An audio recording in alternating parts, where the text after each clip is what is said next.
On me dit toujours alors, tu veux pas faire un feat avec Rihanna, c'est pas ton rêve? C'est ça que tu voulais me dire?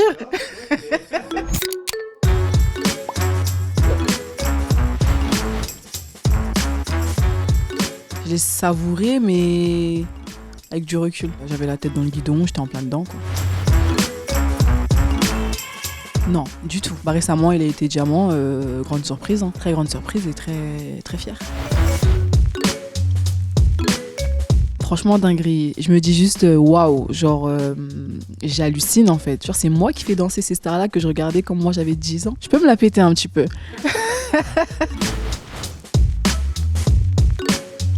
Il y a un dicton qui dit « la proximité engendre le mépris ». Après, je dis pas que les Français me méprisent, hein, loin de là. Hein. D'autres pays me connaissent pas du tout, ne savent pas grand-chose de moi. Quand ils écoutent Aya, ils disent « ah ouais, mais qui c'est cette chanteuse ?» Ils écoutent juste ma voix. Et je pense qu'ils connaissent moins ma personnalité. Après, je suis une fille super cool, hein, mais c'est pas pareil. Musicalement, je me dis pas, ouais, c'est bon, je les ai niqués, je suis grave connue, ils vont dire quoi, etc. Non, quand je fais ma musique, c'est vraiment un plaisir personnel et une fierté personnelle, quoi.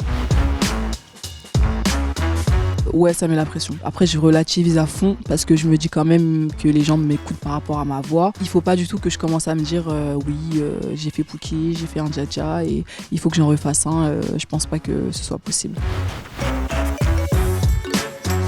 Bah, ils sont en mode mais Aya, mais tu te rends pas compte en fait, tu es une star, faut que t'arrêtes. Et moi je suis en mode tu sais quoi, laisse-moi tranquille, laisse-moi kiffer ma vie. Des fois on aimerait faire des choses qu'on faisait avant, mais la vie nous rappelle que non. Après bon, il y a des choses qui sont plus cool.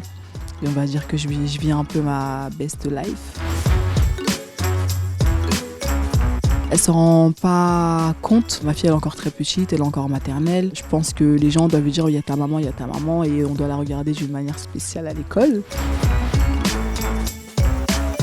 Ouais, je me suis amusée, hein, mais franchement j'ai essayé plein de trucs, j'ai voulu tester plein de choses comme j'ai testé avec Doudou. J'ai hâte juste de voir les retours des fans parce que je pense qu'ils vont quand même être surpris.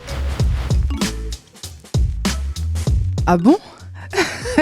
Je sais pas, peut-être, mais j'avais pas perçu la chose comme ça directement. Mais après, c'est vrai qu'il y a beaucoup de sons d'amour positifs. Je suis très proche de mon public de base, tu vois. Quand je pense qu'il y a une nouvelle qui me touche ou qui vient de ma part, ils sont vite au courant. On peut dire ça comme ça, ouais.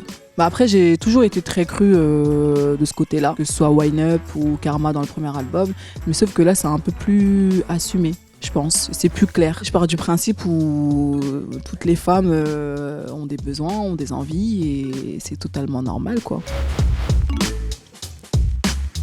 Moi, j'ai été amenée à être dans des situations où j'ai vu certaines, enfin, étant plus petite, où j'ai vu certaines femmes qui étaient obligées de rester dans des couples parce qu'elles ne pouvaient pas se débrouiller toutes seules, ou enfin c'était dur quoi en tout cas d'être seule. Et du coup moi je respecte toutes les mères célibataires. J'ai quand même envie que ma fille plus tard elle puisse se reposer sur moi ou m'avoir comme modèle, c'est important.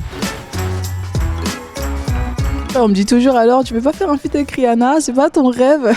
C'est ça que tu voulais me dire?